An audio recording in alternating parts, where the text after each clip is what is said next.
All right, so we know that Velikovsky made all these claims about the collision almost with Venus, and Earth had manna falling in the desert to feed the refugees, the Israelites, and there was blood and there was frogs and there was all these disasters, and he's making fun of Velikovsky. He was really nasty. And this thing goes on forever. This is all about making fun and laughing at Velikovsky, basically. Problem number 1, number 2, number 3, number 4. Ejection of Venus by Jupiter. He has no clue what he was looking at. Velikovsky's hypothesis, an event that has never been observed by astronomers, that is inconsistent with much that we know about planetary comet. He goes on and on. Problem 1, problem 2, problem 3, problem 4. He goes on and on and on. On and on and on and on and on and on and on and on and on and on and on. The attempt to rescue old-time religion. This is what he was. They hate religion. They hate religion. And he was as nasty as they get. So that's Carl Sagan. Okay, my friends, this is just stunning.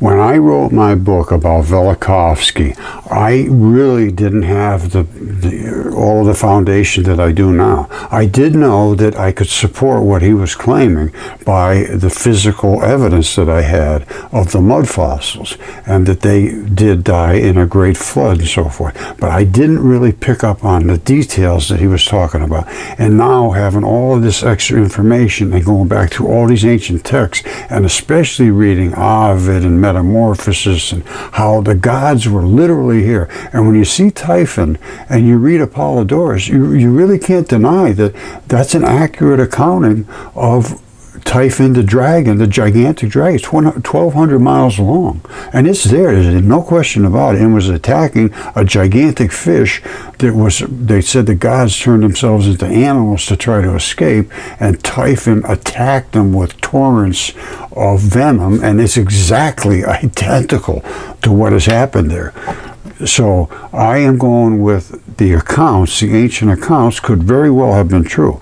Now, Velikovsky is talking about Saturn and Venus and Mars and Earth and Jupiter in a big celestial dance that ends up with cataclysm, and Saturn being reduced in size, Jupiter taken over, and Saturn becoming less of a deity. He originally was a ruler of the Golden Age. He was named Kronos Saturn. He was a big guy. And apparently Zeus confronted him. They had a battle, and these can change themselves into actual creatures. And apparently they were changing themselves into creatures fighting in the skies, actual throwing, and people could see them from Earth like as creatures in the skies. It appears to me, because they could change themselves into anything they want. As you will see or have seen, I've shown you in Ovid, they could be anything they wanted, and they did. And these were all written about, and I could never understand that. They were shooting arrows at this, and they were doing that, and throwing this and that, and actual, like, people, they're showing them standing up in the skies and everything. Well, they were actually literally there, it appears. They're planets, but they could change themselves into ants if they wanted. All this you're going to see. Now, this is from Ovid, which is spelled O-V-I-D, and he wrote at about the time of Julius Caesar.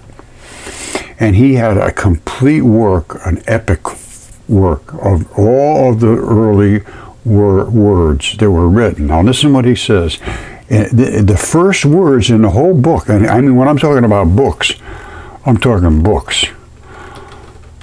Book 1, Book 2, 3, he has like 15 books. The creation, the ages of mankind, the flood, Deucalion, who was Noah, Apollo, Phaeton, all of these, and it goes down. I got Hercules and all of them, the whole 9 yards. Now, the first words in all of his books, the first words was in nova fert animus mutatus decere formas corpora, which means I intend to speak of forms changed into new entities. That's what that saying means. I intend to speak of forms changed into new entities. What forms? It says, this accompanying this theme is often violence inflicted upon a victim whose transformation, which is change, becomes part of the natural landscape. They were turning people into mountains, giants, and creatures and things like this. The theme amalgamates the much explored opposition between the hunted and the hunter, and the thematic tension between art and nature. Now listen to this. Here's the key, and this is what I never understood, and it makes everything fall right into place. There's a great variety among the types of transformations that take place. I knew this. Well, I mean, I knew it from reading it. They could change from a human to an inanimate object like the Nile River or a constellation or an animal or a plant, or from an animal into an ant or fungus or mushrooms into humans, into one sex to another, into hyenas, from one color to another. They could change into pebbles. All right, so they could change into anything they wanted. So the planet Jupiter, the actual planet Jupiter, which is so enormous, it's it's just, I figure how big it is. It's like 300 times bigger than the Earth. So it's just gigantic. Could turn itself into a human being-sized creature and come down to Earth as Zeus. Jupiter, Zeus, same thing. Zeus is the embodiment of Jupiter, the planet. Now it comes into the fact where all of the people on Earth were talking about these giant creatures in the skies having battles. They could change themselves into anything they wanted. This is what I miss. They could personify themselves. They could change themselves into constellations, into anything they wanted. They could be gigantic creatures in the skies. They could do anything they wanted. So I think they turn themselves into creatures fighting each other in the heavens, and people watching saying, "Holy smokes! Look at the size of that guy! Yikes!" And they were fighting back and forth, and Saturn was smote by Jupiter, and it was smashed up because Saturn was bigger. Apparently, it was Kronos, and Kronos was the leader in the Golden Age, and everything was wonderful under Kronos. And then Zeus took over by literally killing Kronos. And in Velikovsky's account, is he smashed Kronos to bits, and that's created all this debris in the solar system. And Saturn became smaller than Jupiter, and Jupiter took charge and began to reign in the solar system as Zeus. And he actually had his daughters, the Muses, come down to Mount Helicon and talk to Hesiod, who Ovid speaks about too. Well, a lot of his research is done on all of the first ones that ever talked about any of this stuff was Hesiod. And the creation ages of mankind, and that's what Hesiod wrote, all of that stuff based on what the daughters of Zeus told him to write. And that's only 3,000 years ago, 3,500 years ago. It's not that long ago that this was all happening, and the gods were here on Earth. Where they went, I don't know. Jupiter's still out there. Now, but they could come and change themselves into anything they wanted, and a lot of them came down and changed themselves into the husbands of other people and had sex with their wives. That's what it says in the ancient text. That's what it says. And one of them was going to have his wife killed because she became pregnant while he was away waging war. But Zeus had come down and pretended he was him, changed his body into him, and had sex with her, and she got pregnant from that. And so Zeus, he was going to have her burnt at the stake or something. And Zeus came down and said, "No, I was the one. I'm sorry, I did it." And then the warrior guy was thrilled to have his child be the child of Zeus. And I think that turned into Hercules. I can't remember now, but it was. I think so. I think that one turned into Hercules. Yeah, it was Hercules. Here it is right here. According to legend, Zeus disguised himself as Alcmene's husband. That's the woman that had his Hercules. and seduced her while he was away in Thebes. So her husband was away, Zeus seduced her by disguising himself as her husband. When Alcmene became pregnant with Hercules, then again with her real husband when he returned. So she had two babies inside of her at the same time. When it became clear that one of the twins was superhuman, Alchemy feared Hera's revenge. Hera was the wife of Zeus, and Zeus was a player. He was with everybody. So Hera was not happy with Zeus because he was running around with everybody. So when it became clear one of the twins was superhuman, meaning it came from Zeus, Alcmene feared Hera's revenge and exposed the infant Hercules. However, Hera's half-sister Athena, the protectress of heroes, took Hercules to Hera. All right, so actually Hera nursed Hercules, I believe. Hera's hatred of Hercules greatly affected his life, and she caused him problems at every opportunity. But I think in the beginning, she actually nursed him.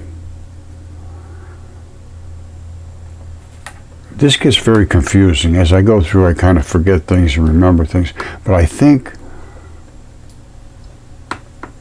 Zeus was given to Hera to nurse.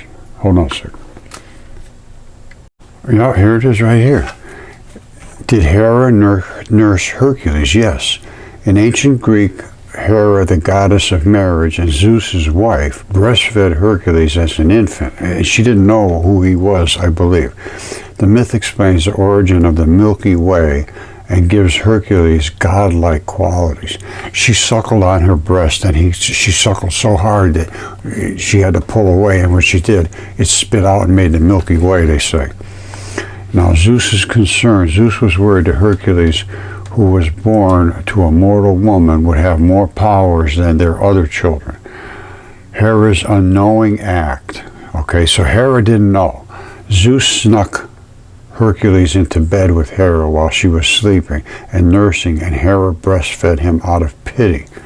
Hercules' strong suckling, Hera's nurse so hard he caused Hera pain, and she pushed him away. The Milky Way was from Hera's breast, sprayed across the heavens and formed the Milky Way. Hercules' godlike qualities, the divine milk gave Hercules supernatural powers. Now, and then apparently she hated Hercules after that when she found out that he was the son of Zeus's infidelity. Whoa, my friends, this is just stunning. I went back about Immanuel Velikovsky's claims about the flood and Venus primarily, and because I forgot a lot of this stuff. And then I ran into the Saturn connection, which, I sort of breezed over that originally because I was more focused on Venus interacting with Earth. Well, guess what? Saturn, apparently, according to Velikovsky, interacted with Jupiter. It was bigger than Jupiter, and Jupiter destroyed Saturn and created all kinds of havoc in the solar system, and then became the biggest planet and became the biggest god. Now, we're going to go through this, and it's only like 5 or 6 pages long, but absolutely stunning stuff. And they all have the same stories about, well, this one here is the Hindu sources provide information which links the planet Saturn with the Deluge. Now, I was taking it as Venus, and again, we got to really start digging into this because it's all about Zeus and being Jupiter, and all of these things were actually creatures. And now this is where it comes in crazy, because they could personify themselves. They could be anything they wanted. Now remember, Zeus, Jupiter, same thing, the planet Jupiter. Now watch this. All right, here's the whole deal in one package. Hercules' mother was Alcmene. She was a mortal princess and granddaughter of Perseus. And his father was Zeus. So Zeus seduced her.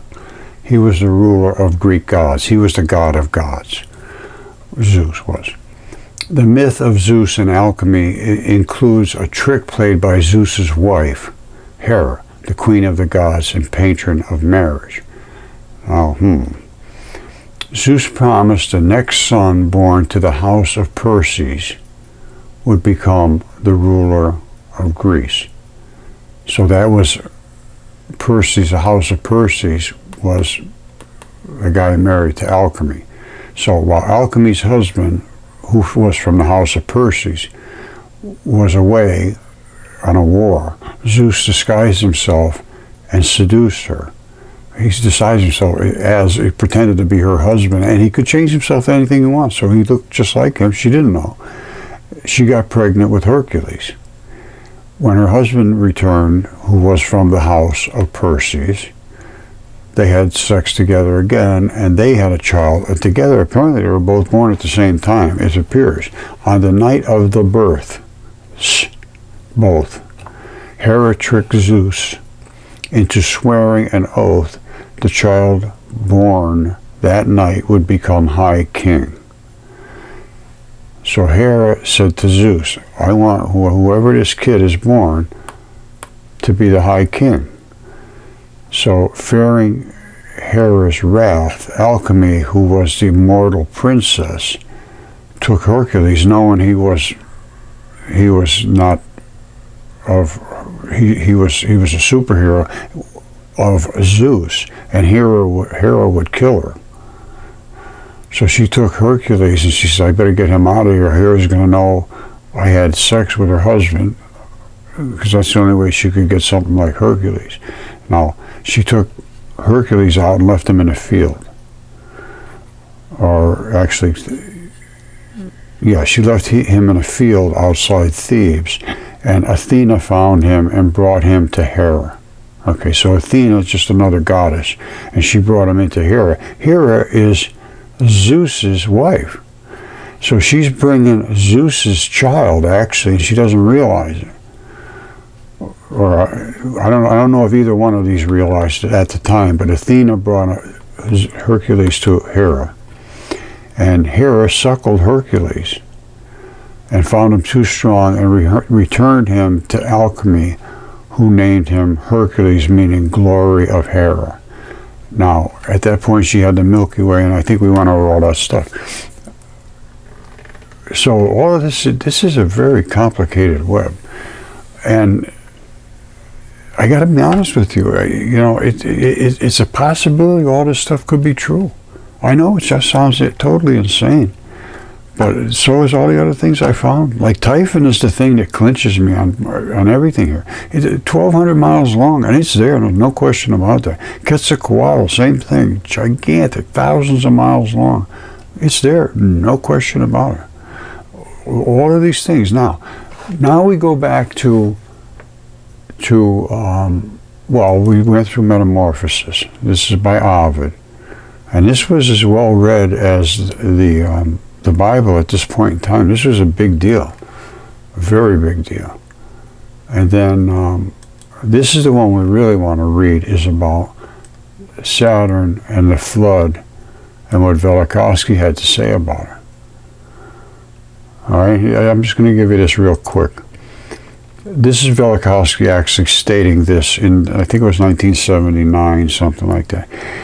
It says, Hindu sources provided information with links to planet Saturn with the Deluge.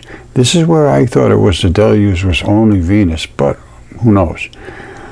This catastrophe is said to have taken place during the Satya Yuga, in the reign of Satyavrata, who is usually identified as Saturn. That's the planet Saturn.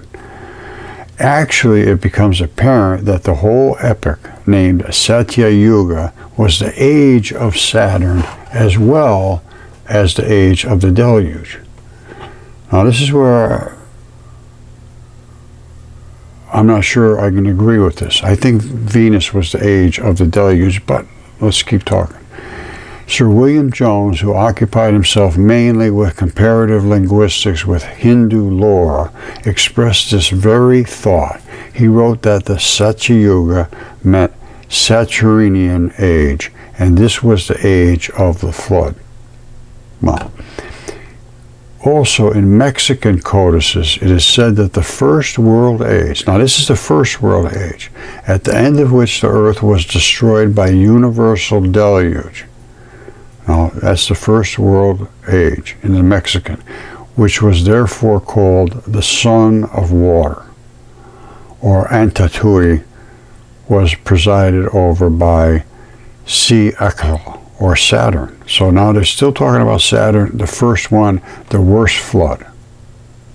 The ancient sources all point to Saturn, but how did Saturn cause the deluge? What did really happen?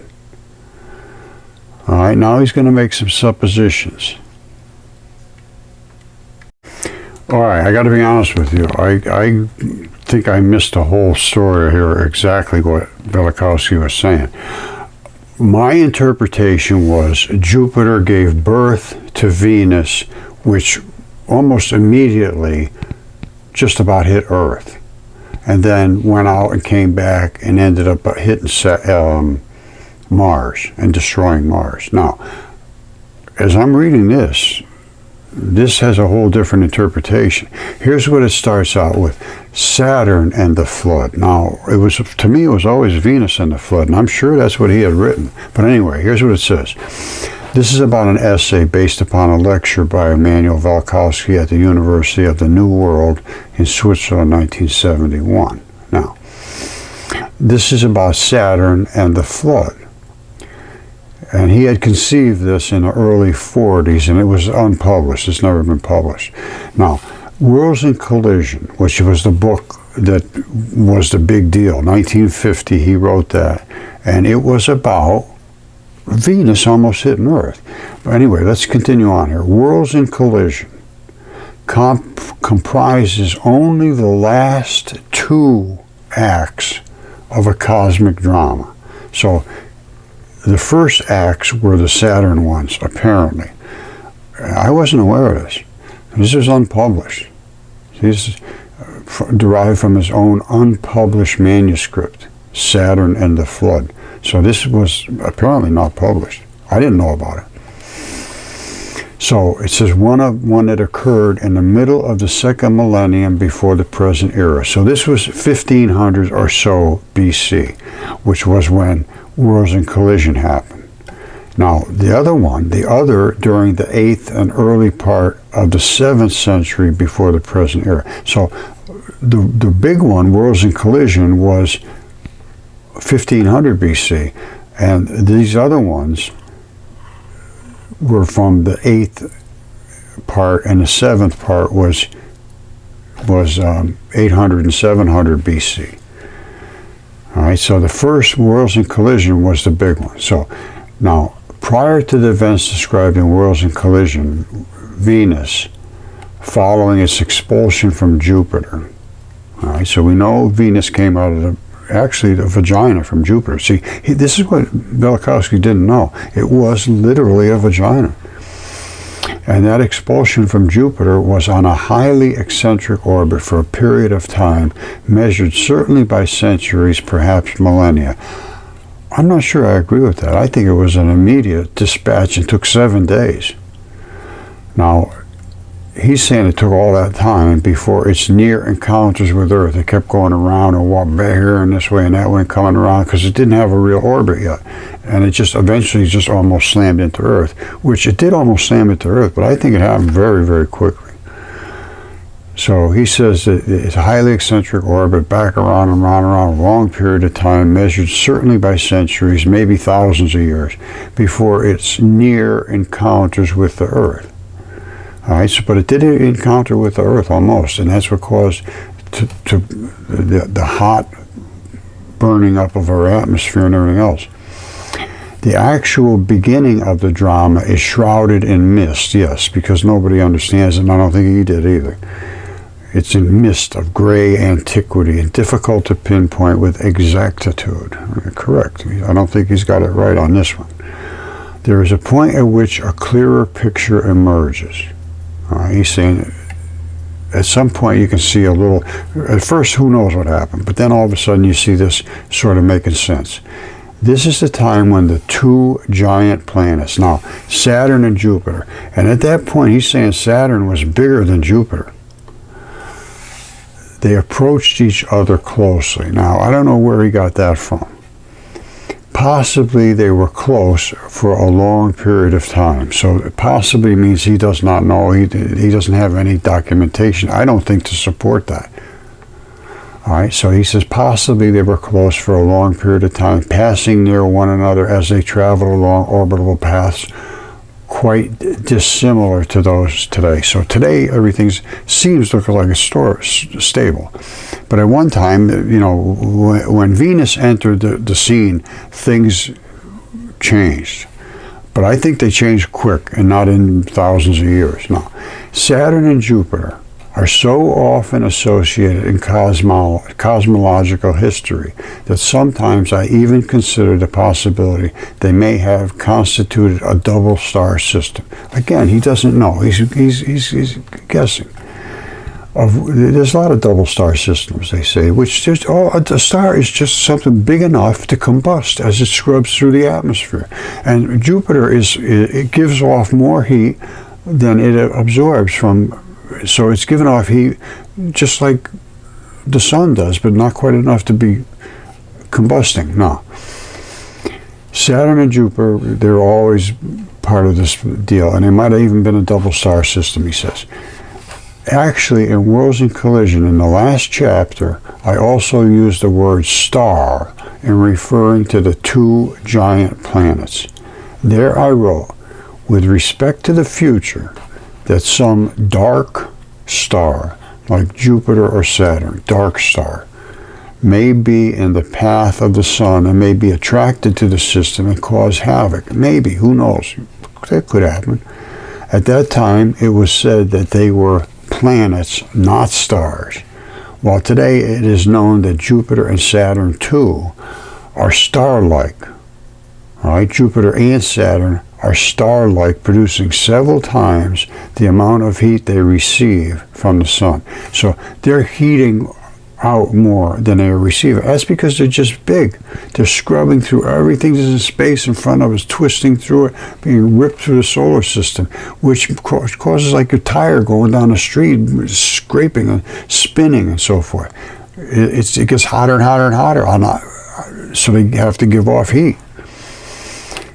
And then they say today Jupiter moves on an orbit 12 terrestrial years and is about 500 million miles away, and then they go on and on and on and on. But the fact is about this Jupiter and Saturn. Now, then he goes into the ancient text talking about how Saturn was Kronos, who ruled over the Golden Age when everything was wonderful. And then Zeus, apparently they had a battle together, and Saturn was apparently as big or bigger than Jupiter, but Jupiter smashed Saturn somewhat to bits. And what's left of it is now smaller than Jupiter, and Jupiter now is the ruler of the solar system. And parts of Saturn is floating all around in, bits and pieces, because it got just exploded from that fight. Hold on, let's see if I can find it. Okay, this is stunning. Don't forget now, this is Immanuel Velikovsky. I think it's 1979 or 1971, but it's back in that era. He's talking about Jupiter moves in an orbit 12 terrestrial years and about 500 million miles away from the sun, whereas we are some 93 million miles away. Saturn is much farther. It is the next planet beyond Jupiter, approximately another 500 million miles outside Jupiter's orbit. They are presently not of the same size or volume. Presently, all right? Jupiter is more than 300 times more massive than Earth. Saturn is only 95 times more massive than Earth. In volume, Jupiter is about 1,300 times that of Earth, where Saturn is only about 800 times that of Earth. That doesn't make sense. Anyway, Today, Jupiter is actually more massive than all the planets put together, Saturn and the rest all put together. So Jupiter is just, he's the big guy. Now, in the cosmological thought of ancient peoples conceived of the history of the Earth as divided into periods of time, each ruled by a different planet. Now, the first epoch was Saturn, who was known as Kronos. He was remembered as a time of bliss, and it was made the Golden Age, and it was made to precede the period during which Jupiter was the dominant deity.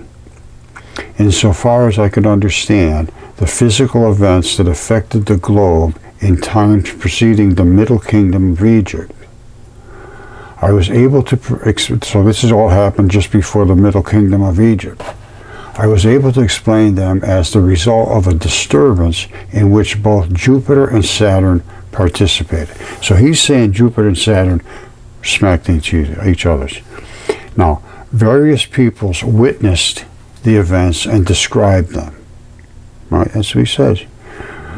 And they described them as a celestial human drama. All right, in different forms. They actually said they were like people fighting each other, shooting arrows, throwing rocks, doing all kinds of crazy things. And they were able to do that because they could transform themselves. All right, they were celestial human drama in different forms. Greeks, for example, had Jupiter, Zeus, as the son of Saturn, Kronos, dethroned his father, banished him, take his place to become the supreme deity. In Egyptian folklore or religion, the participants in the drama are said to be Osiris, which is Saturn, brother and husband of Isis, Jupiter. And it is not that the wife dethrones the husband, nothing of the kind. There is instead a fight going on in the sky in which somebody, described as Seth, attacks Osiris and kills, actually dismembers him. So this is in the sky. They're cutting up bodies in the sky. And after this, Isis travels in search of the dismembered parts of Osiris. You see how the two dramas are hardly at all alike? Well, I'm having a hard time putting them together, to be honest with you. Emmanuel, I got to be honest with you, buddy. I love everything he did, but I have some knowledge that I don't think he's aware of. Like Typhon, like Quetzalcoatl. You know, being able to see these things like the actual vagina on Jupiter. That was actual literal birth. And all of that afterbirth coming from that is exactly the chemistry. I did a paper called Jesus Chemistry, I think it was called, quite a long time ago up on academia.edu. And all of that stuff fell on Earth. The red blood, the stones, which would have been the umbilical cord, the red blood, which is afterbirth and so forth. Then the manna, which is that would have been the placenta. If it was a vaginal birth, which it was, all of that stuff came with it. And it banged right into our atmosphere, and all that stuff would have been in our atmosphere. And obviously there's more to it than that, but it was the raw materials used by some kind of deity to do whatever they were doing with it at that time. You know, there's a lot written about how these people were directed in the desert to eat the manna. And, I mean, it's just, there's so much. And everything here is a personification of whatever it is. So planets could be people, they could be ants, they could be mushrooms, they could be anything they want. And hold on, let me see if I can find something else that has importance. Okay, like I say, I'm just trying to draw conclusions. Immanuel Velikovsky is my hero, but I think he may not have this right. Let's try to make this is his conclusion. I'm going to give you mine. Let's start here. Jupiter, stripped of its outer envelope, because it had a fight with Saturn. So Jupiter, stripped of its outer envelope, was seen as a new creation and received a new name. They called it Horus in the ancient Egypt texts. and Zeus in the Greek mythology. Thus did Isis, Jupiter, give birth to Horus, who was also Jupiter, and similarly Rhea, Kronos' companion, produced Zeus. So Rhea produced Zeus, which is Kronos' wife. Oh boy, this is hard to get through, but I'm telling you. But in Saturn's explosion, because it just got exploded by Jupiter, much of the matter absorbed earlier was thrown off into space, and it still is. Everything's coming here and there.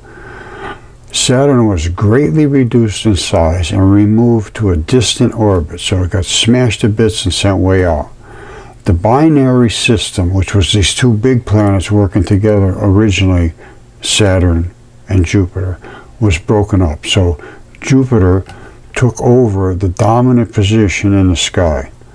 The ancient Greeks saw this as Zeus. They called him Zeus, was Jupiter. He was victorious over his father, Kronos, which was Saturn thrown out into the woods, forcing him to release the children he earlier had swallowed, and banished him to the outer reaches of the sky. In Egyptian eyes, it was Horus, Jupiter, assuming royal power, leaving Osiris to reign over the kingdom of the dead. Now, this is deep stuff. If this is all true, and I got to be honest with you, I'm having a hard time discounting a lot. I can't prove a lot of it, but I can tell you what, I can't disprove it either. Now, here's his conclusion. This is Immanuel Velikovsky, and I don't think I'm going to have the same conclusion. Let's see what he has to say. He says, my conclusion is that as a result of this interaction between Jupiter and Saturn, it became a nova. I found confirmed in many ancient sources in which Saturn is regularly associated with brilliant light. Saturn and brilliant light. But I was led to this idea, first of all, by a certain clue contained in the Bible account of the Deluge. Right? In the Bible account of the Deluge, a clue. This is what led him to the Saturn and brilliant light. He says the story, as found in the book of Genesis, starts with these words, quotation marks, and it came to pass after 7 days that the waters of the flood were upon the earth. End of quotations. Now, he goes on to say, it is not explained after 7 days of what? Some words seem to be missing here from our text of the Old Testament. It is clear, however, that Isaiah refers to the same 7 days in his description of the Masonic age to come, when the light of the moon shall be as the light of the sun, and the light of the sun shall be sevenfold as the light of the 7 days. Now, that's the end of that quotation. This memory of the 7 days of light preceding the deluge is the most important indication of physical cause of catastrophe. The intense light filling the sky points to a source in a nova within the solar system. I disagree. Let's take this one step at a time. Let's forget Saturn. Just take Saturn out of the picture, because he's saying they always talk about Saturn with a brilliant light. Maybe it was big and maybe it was strong light back then. That's not the point. The point is 7 days of brightness before the deluge. It says, I was first led to the idea by this clue in the biblical account. It says the story found in the Genesis starts with the words, and it came to pass after 7 days. Now, if Venus was born from Jupiter, I would say it would take 7 days approaching Earth, and as it did, it would get brighter and brighter and brighter, because it's the size of Earth, and it's going to impact us and get unbelievably bright. But as it came to pass after 7 days that the waters of the flood were upon the Earth. So that was the impact. So it took 7 days to get here. Let's just put it that way. It's not explained after 7 days of what? They don't know what. Well, 7 days, what does that mean? Well, 7 days, I would say it came out of Jupiter and took 7 days to get here. And here's why I say this. Because and he says it's clear that Isaiah was referring to the same event, 7 days. Yes, I agree with that. It says, when the light of the moon shall be as the light of the sun. So we're going to be looking up at the moon. It's going to be looking at the sun right up in front of us. And that's going to be because it's being intensely radiated by this radiantly luminant body coming at it, which is Venus. Very close. Not far away at all. It took 7 days to get here. That's not much time. It was very close. So, in these 7 days, the light of the moon shall be as the light of the sun. So it's just as bright as the sun all day long looking at it. And the light of the sun shall be sevenfold. So 7 times more the sun will be glowing because of this new interaction of this body in the solar system. So the light of the sun will increase by sevenfold as the light of the 7 days. This memory of the 7 days of light preceding the deluge is a most important indication of the physical cause of the catastrophe. I agree with that 100%. The intense light filling the sky points to a source in a nova within the solar system. I say it points to the birth of Venus. And then all of that afterbirth literally fell onto the earth, which was the red blood and the stones and all those things which caused the catastrophe on earth. And then, because it would have flooded earth and boiled the waters, just as it says in the Colburn text, hold on. All right, this is a Colburn Bible. It's talking about actual passages from the Egyptian text about the destroyer. And the Celts called it the frightener. It's like a massive object. And it says, when blood drops upon the earth, which is the red blood that fell all over Egypt, the destroyer will appear. Mountains will open up and belch forth fire and ashes, it was total destruction, chaos. Trees will be destroyed, which they were. Cellulose did not make it. All living things will be engulfed, which is true. Well, not all of them, but a good portion of them. Waters will be swallowed up by the land. That's kind of hard to understand, because the land was swallowed up by the waters, in my mind, but seas will boil. That's the key. And they did, and that's what caused the mud fossils, and that's what caused the red bed, which is the boiled off flesh, the gray clay, which is the stronger parts of the body in another layer, and the black cap, which is from the forth from the fire and ashes that had belched. You know, this is about as bizarre as it gets. I'm looking up for Saturn and the flood, and to see what Immanuel Velikovsky said about it, because I saw somewhere in his writings that he was talking about Saturn had a big part in this story. I was always led to believe it was strictly Venus and Mars and Earth. As a matter of fact, I think I have it right over here. Hold on.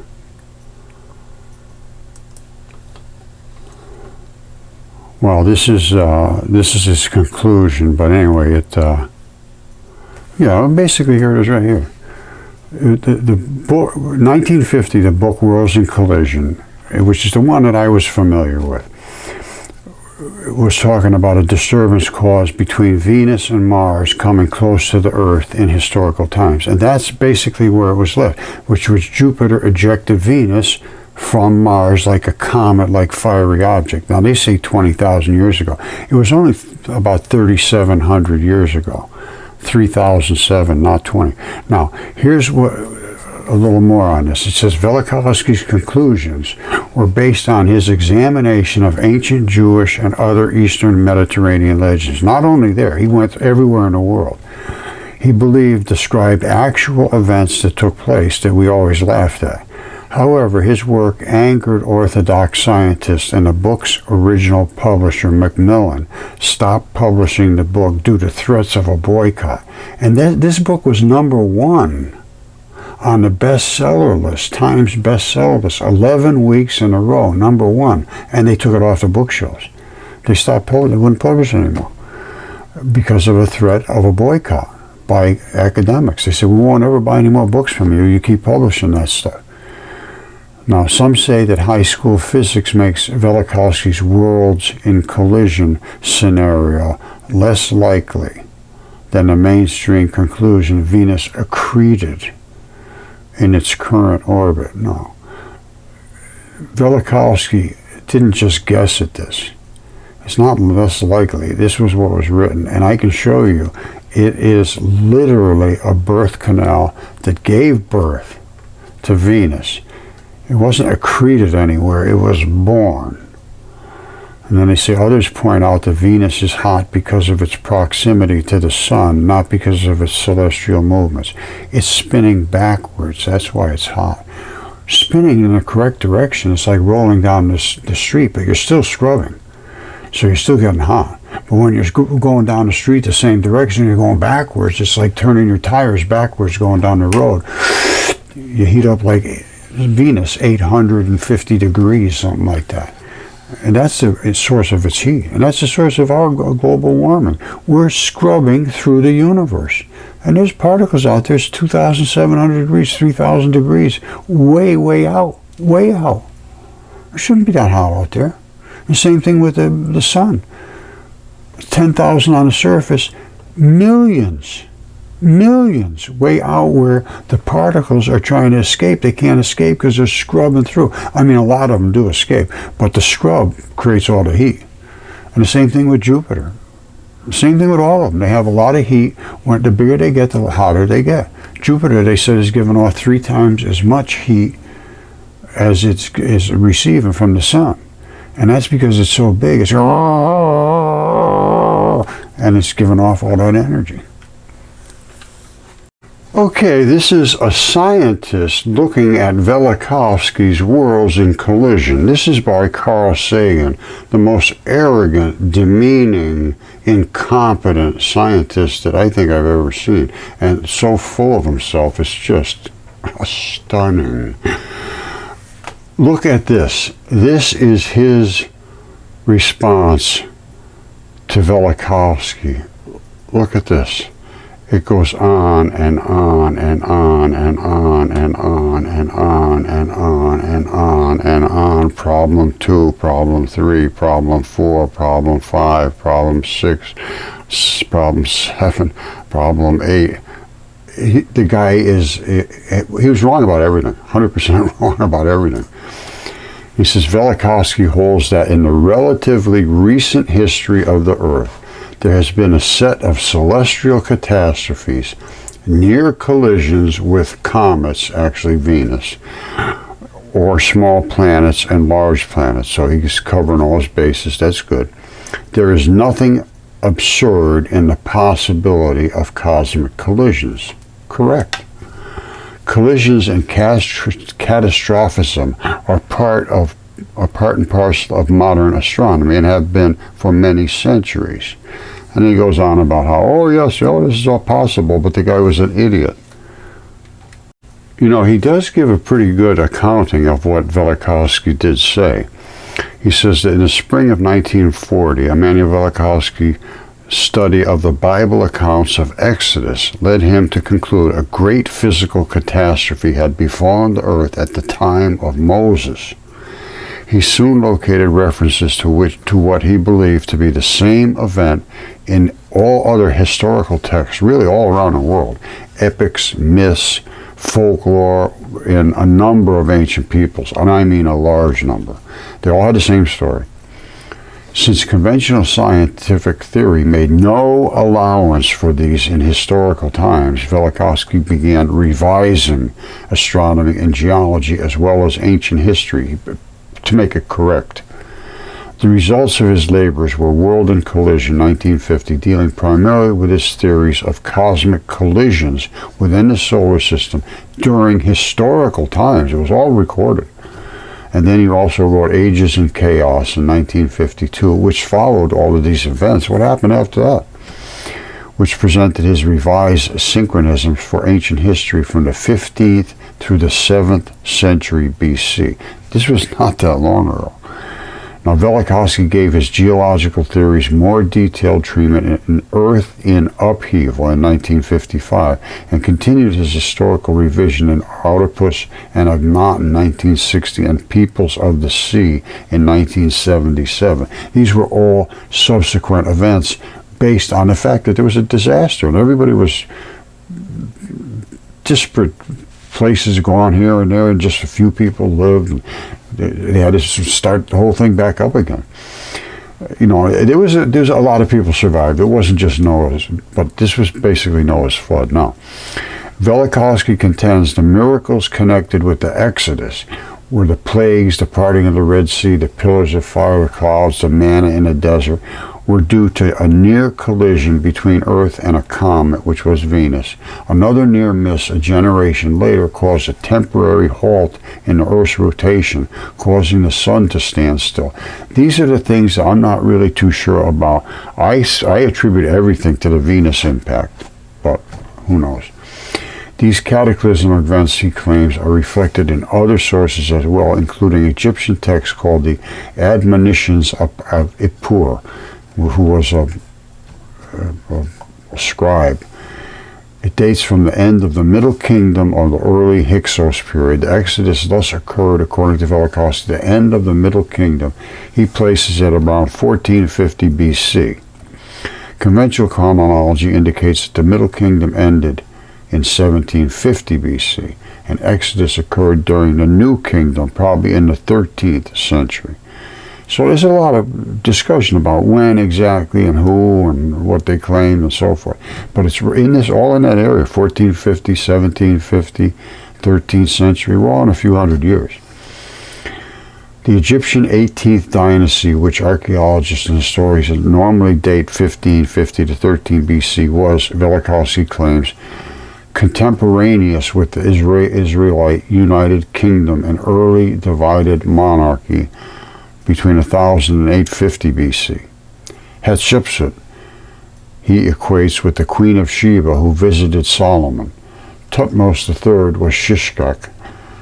Amenhotep III and Akhenaten were contemporaries of Josephus of Judah and Omri and Ahab of Israel. The Mycenaean age, usually dated at 1600 to 1150, is viewed as coeval with the Hebrew divided monarchy, and he gets really deep into all this little nitty gritty stuff. And then he tells, the guy was just wrong about everything. This is the kind of stuff that gets me. Scientists, like other human beings, have their hopes and fears, their passions and despondencies, and their strong emotions may sometimes interrupt the course of clear thinking and sound practice. Science is also self-correcting. Well, I'm going to show Velikovsky's an idiot. The most fundamental axioms and conclusions may be challenged. Yes, Carl, and I challenge your fundamental thinking, which is totally wrong. The prevailing hypothesis must survive confrontation with observation, and I give the observation, I am confronting. Appeals to authority are impermissible. Appeals to authority. The steps in a reasoned argument must be set out for all to see. Experiments must be reproducible. Everything that I have submitted about Velikovsky's allegations and the mud fossils to support his claims is reproducible and undeniable, Carl. Vigorous criticism of substance of new ideas is a scientific commonplace. We must do it. No, they won't you allow it, let you talk, unless you say what they tell you to say. Here he goes. Problem 1, the ejection of Venus by Jupiter. It came from a vagina. I've shown that. Velikovsky's hypothesis is an event that has never been observed by astronomers. It is inconsistent with much of what we know about planetary comet, namely the ejection of an object from dimensions of Jupiter, perhaps by its collision with it. No, because of a giant vagina giving birth. Here he goes again. Repeated collisions among Earth, Venus, and Mars. A comet may strike our planet is not very probable, but the idea is not absurd. This is precisely correct. It remains only to calculate the probabilities.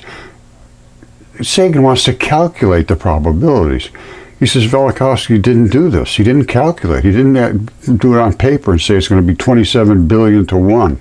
These are the kind of things that make these guys think they're important.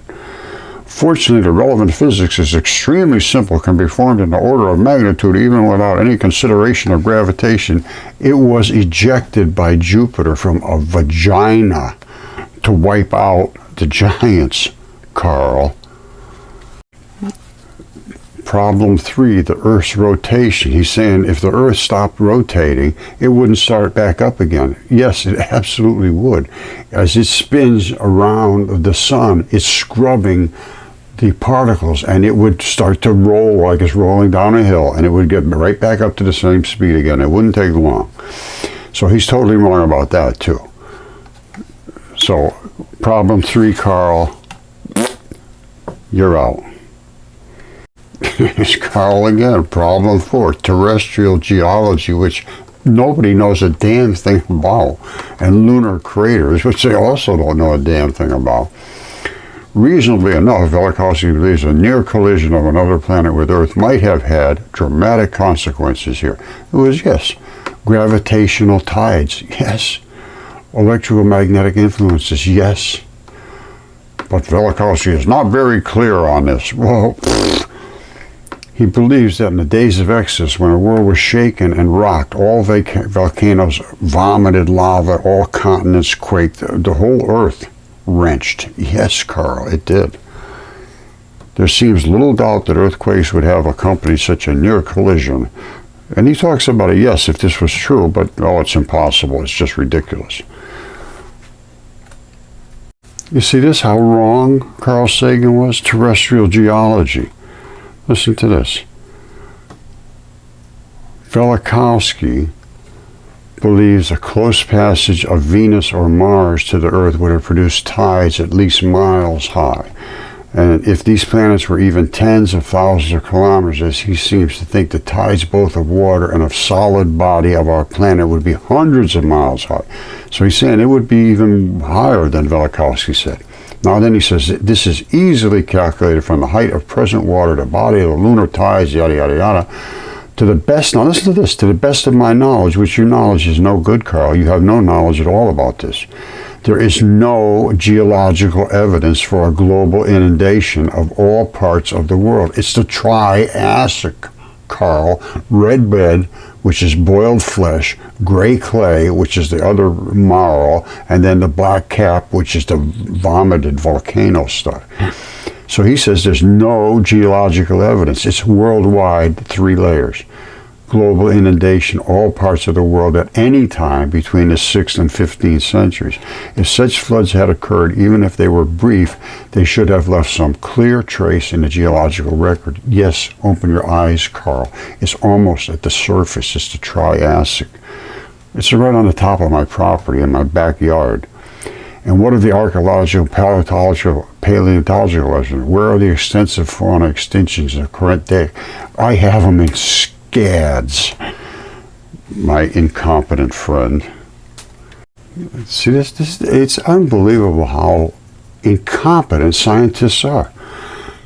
Problem 5, chemistry and biology of the terrestrial planets. Velikovsky's thesis has some peculiar biological and chemical consequences, compounded by some straightforward confusion on simple matters. Listen to how arrogant this sounds.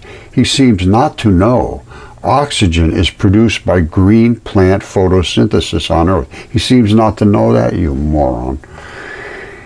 He makes no notes of the fact that Jupiter is composed primarily of hydrogen and helium. No, it is not composed of hydrogen and helium. That is the condensate on the surface. They call it a gas giant. It's not a gas giant. It's a regular solid planet underneath. The gases are so compressed, it looks like it's all made of gases. It's because of the extreme gravitational influence. The hydrogen and oxygen looks like it's just part of the planet. It's not. It is the cloud formation that is just densely packed around the outside of Jupiter because of its extreme gravitation. And that is also what creates the big red spot, because of its scrubbing against a mound and swirling away. It's not a storm, it is a vagina, and that's where Venus came from. And you will see this, or you have, and you'll see it in great detail. So if you don't like planet porn, you're probably not going to want to see what I'm going to show you, because it is literally, absolutely, undoubtedly a vagina. Don't forget, these were gods. Jupiter was a god, and this is Metamorphosis by Ovid, speaking long ago. He says, I intend to speak of forms changed into new entities. Accompanying these themes is often violence inflicted upon a victim whose transformation becomes part of the natural landscape. These gods were doing this. Now listen to this. There's a great variety among the types of transformations take place. These planets, these gods, could change themselves into humans, into inanimate objects, into constellations, into animals, into plants, into fungus, into ants, from one sex to another, into hyenas and colored pebbles. Anything they wanted, they could change and be in gigantic forms. And I believe they were seen in the skies in personified as warriors battling in the skies, because that's what they said. They'd travel across and they were throwing things at each other and all kinds of stuff. That's what the people said they saw. And if they could do that, which they could, there's no question they could do that, and they were changing themselves into anything they wanted, and I think they were having actual physical battles in the heavens as creatures. And that's what people were recording, and they were freaking out. And all of that stuff got washed away in history because it was just so out of the realm of possibilities. Nobody would ever even consider thinking about it. And if you spoke about it, they would either kill you or put you in the woods somewhere. All right, so like I said, this is planet porn. This is Jupiter. This red spot is not a storm. What's going on here is there's a bump, the mound there. Now, because Jupiter is so huge, all of the condensation is heavy-duty cloud layers. The whole planet is not a gas giant. The whole planet is solid underneath, and the layers of gases are almost solid because of the extreme compression. It's almost ready to ignite. Now, the planet underneath is spinning. The gases are moving this way because the planet is inside the gases, turning faster than the gases can keep up. As the mound comes across, it has to plow through the gases. So the gases are coming this way, and they make a vortex around the giant bump. This is a Venus mons. It's a mound. It comes and swirls around here, and that is a vagina, and that is the size of Venus and the size of Earth, approximately the same size. Now, you're going to see vaginas. One of them is going to be the vagina right there, and one of them is going to be a human vagina, and you will not be able to tell the difference. All right, here comes the vagina on Jupiter. Now, if you understand what a vagina looks like, most people have some kind of concept. This is it. You got a clitoris, you got the labia majora, vagina. There's all kinds of tissue layers up here. And I have the anatomy I'm going to show you in a second. But this is the killer. You can see it looks like a vagina, first of all, the clitoris and the different layers of tissue, the hairline and everything. See this? Even the hairline is here. This is the one that there's no way to deny this one. You see this little stalk right here and that tab? That's what locks the vagina into the body of a human being. And all of this tissue, don't forget now, you got the clitoris, you got these different layers of tissue, and here's what a regular human vagina looks like. Whoops. Here's what a human vagina looks like. Exact same thing. And this is the key. That's the part right there. Everything else is the same too. You got the labia minora, labia majora. You got the clitoris. You got the hairline, and you got that tab, and of course you got the vaginal tube and channel. And here it is right here. That's exactly the same. That's the one that got me. When I saw that, I said, there's no way. It's impossible that it's not what it is. It is what it is. Now, what does that mean? If this was literally, and it is literally, a living vagina that can give birth, and did give birth, to Venus, out along with the birth of the planet coming out of here, is going to be all the other stuff that comes out with a birth. You're going to have the red blood. You're going to have the umbilical cord. You're going to have the placenta. And it's all going to come out of here. And then the planet itself is going to roll backwards this way. Jupiter and all planets roll this way, basically. Jupiter coming out is going to be forced to roll backwards, and it is. It's basically, Uranus is a little bit backwards, but not like Venus. Venus rolls right backwards. Now, also, because it's rolling backwards as it scrubs through the solar system, it's extremely hot, because it's not only like rolling down the road, which we are. We're rolling down the road. Jupiter's rolling down the road. They're all rolling down the road with the correct rotation. Venus is rolling down the road in the wrong, so instead of rolling down the road like it should, it's rolling down the road going backwards, but still going down the road this way, and it's scrubbing and getting hotter than hell. It's 850 degrees.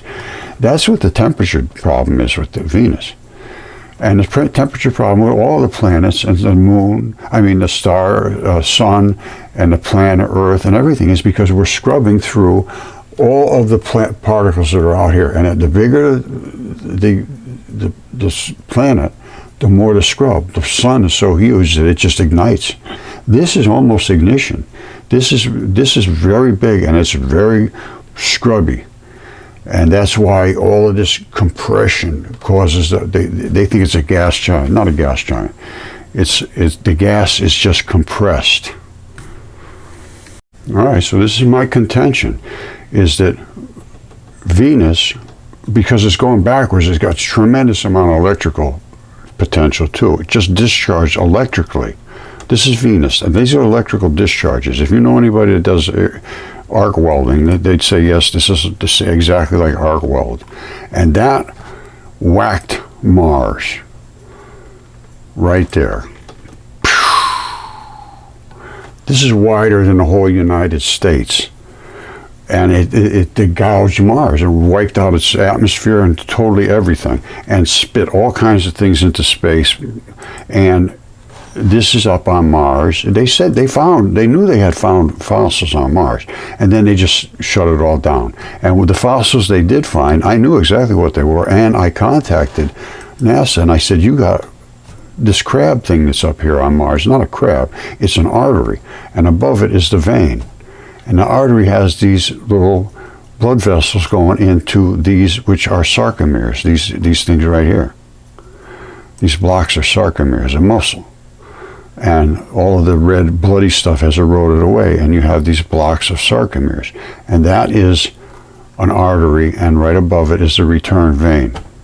And I got a hold of NASA about this, and I said, you also have the Mars blueberries. These are nothing but the same thing as the Milky marbles here on Earth. These are in the layers of tissue. They call it interstitium, and they're the balls that hold the layers of tissue. And so is this one right here. This is nothing but just below the skin. This is all the fabric that your skin sits on top of, and your skin rides on this, and it can move this way and that way, and it always comes back. This is stretched And this skin is gathered, this skin's gathered, this is pretty much normal. And then all the skin was just dusted off over the course of couple thousand years of just dusting. And it's leaving nothing but just complete dusted, sandy looking stuff. The balls are tough as hell. They don't erode. The straps don't normally erode. This is up in the air, so it eroded them. The ones that are down in the little crevices, they didn't erode at all. And these are nothing more than interstitium, exactly like skin right under the surface of skin. So this is interstitium, a newfound organ. This is 2018. I wrote a paper on this in 2015 saying this was a fluid-filled highway. And now they agree in 2018. They say it could be the largest organ in the human body now, and it's newly found. They never knew it existed before. Fluid-filled highway. By the time they got it for autopsy, it was flat. The fluid was gone. They thought it was just a flat sheet. It's not. It's a fluffy membrane of fluids. I called it a fluid-filled network, a giant system that covered every organ in the body, which it does. And it is this stuff right here. You see this? This is mucosa. That's skin. Or it could be fascia. Fascia coats organs, it coats muscles, tendons, everything has, it's a membrane. So think of it as a membrane. Right below the membrane, you have the fluid-filled highway. And then below that you have the fabric that you could call interstitium. It has all these balls and these straps. This lets your skin go this way, this way, push it down, push it back. These are all fluid-filled bags, and they move around. Now, when they got it in the autopsy room, all of this fluid had gone, and it was just flat, and they thought it was a pancake. And it is not. It is now known as this new organ, fluid-filled highway. Now, all these balls are attached to straps, and that's where you can pull and move around. Roger? Yep. All right, you saw the interstitium. This is interstitium as well. It's the same exact stuff, and all the balls have eroded out and landed in here. And this is interstitium as well, and all the skin has eroded away, and the balls are laying down on the basement layer. All right, we're talking about the size of creatures that just are so staggering, it's amazing. This is skin. This is Huntington Beach over in the United Kingdom. And all of the flesh has eroded turned into mud. And these are the balls that were in there. And there's sea life growing on those balls because they're still very, very nutritious. And that's what's growing on here. And this is the same balls that are on Mars, the same as the Milky marbles. These are up on Mars. These are Mars. Mars blueberries, they call them. Now, they knew about this. They knew that they had found fossils on there, and then pew, it shut off. Mars said, oh, that's all pareidolia. We're just going to go looking somewhere else. I'm not kidding. It's just amazing that they just dropped it. Explain that to me. Explain that to me. I can explain it. I just did explain it. It's exactly what it is. And the same thing with the Mars crab. I explained that. There's no question what that is. It's an artery. And these are sarcomeres. Nobody can go against me with this. Nobody. Not a single person on the face of the planet. So they just don't speak about it. They won't speak about it because they want to keep us believing the things that they have said so that they can maintain their positions. Oh, I don't care about their positions. They should. They just keep going doing their positions. I don't care. You can do any position they like. But I don't want them with the position they have now with their heads stuck where it shouldn't be stuck. That's the position I don't want. Can you imagine this? The curious fact that flies metabolize molecular oxygen. He's talking about flies coming through the atmosphere. Small flies coming through the atmosphere. No, the flies in Egypt came from because all the dead animals. Unbelievable. Manna was I believe, was from the placenta, which is nothing but milk for the baby. And that stuff fell on the earth overnight. That's the only thing I can think of for the manna. So, I mean, that one there is a head shaker. But I could see there's some possibility there that circled the earth and kept falling every night, and then they'd clean it up in the morning, and then the next day the same sort of thing. Now, then the cloud of fire and stuff like that, there was some kind of mystical stuff going on, so they could do some more than just the kind of things you would think, because they were gods, and they could do all kinds of things. They could transform themselves into virtually anything. Now, then you got the manna has fallen on the earth. All right, now you got the clouds of Venus. Well, what's he saying about that? He's talking about hydrocarbons. Well, guess what? Venus is made out of the same things as creatures are made out of, hydrocarbons. Methane gases and so forth are hydrocarbons. So there's nothing wrong. He's just totally wrong about that too. Obviously it's going to be made out of hydrocarbons, or have a lot of hydrocarbons with it. And then the temperature of Venus. Well, what he's got to say about that? Another curious circumstance, the surface temperature of Venus. Well, the high temperature of Venus is often quoted as a successful prediction, which, yes, it was, to support Velikovsky's hypothesis. The reasoning behind his conclusion and the consequences of arguments do not seem to be widely known nor discussed. Well, they're not discussed because they won't discuss it. Let us begin by considering Velikovsky's view on the temperature of Mars. So now he goes into Mars. Let's talk about Mars. No, Venus was what he was talking about, 850 degrees, and it was. Now, in this particular case, if Velikovsky did say this, I never saw him say this, but maybe he did. He says, Velikovsky says that Mars has a high temperature. He believes that Mars, being a relatively small planet, was more severely affected in its encounter. He got smashed. More massive, with the more massive Venus and Earth. Therefore, Mars should have a high temperature. He proposed the mechanism may be a conversion of motion into heat. Well, and then he goes on, which is a little vague, since heat is precisely the motion of molecules. No, heat is additional molecules. It's not the motion of molecules.